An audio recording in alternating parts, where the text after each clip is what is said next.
उत्कल दिवस पालन कर शुभ अवसर में उपस्थित थिबा झराखंड उच्च प्राथमिक विद्यालय प्रधान शिक्षक समस्त सरकारी शिक्षक एवं मोर छोट बड़ भाई भौणी मानकु मु निहारिका प्रधान मोर अंतरर अभिनंदन और शुभेच्छा जनाउछि।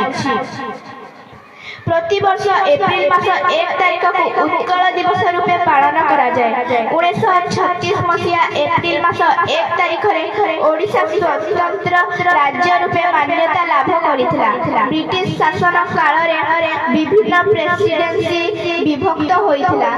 ओडिया माने निजर भाषा और संस्कृति को रक्षा करबा को जाई एक अलग राज्य गठन करबा पई दाबी कले। उत्कल गौरव मधुसूदन दास उत्कलमणि गोपबंधु दास हरिहर दास गंगाधर मेहर महाराज कृष्णचंद्र गजपति पंडित नीलकंठ दास और कविवर राधानाथ राय भली अनेक वीर पुरुष एही आंदोलन रे दायित्व नैथिले। दीर्घ संघर्ष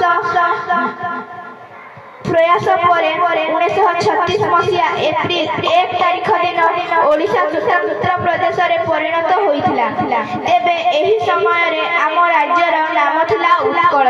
तेनु एही दिवस रे उत्कल दिवस भाव रे पालन करा जाय। वंदे उत्कल जननी होची ओडिशा राज्य संगीत।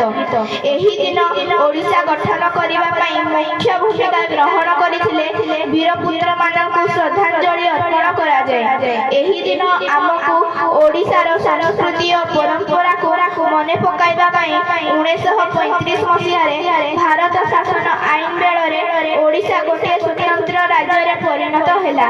पारला खेमुंडी राज्य कृष्णचंद्र गजपति महाराज ओडिशार प्रथम प्रधानमंत्री पद अलंकृत होइथिला।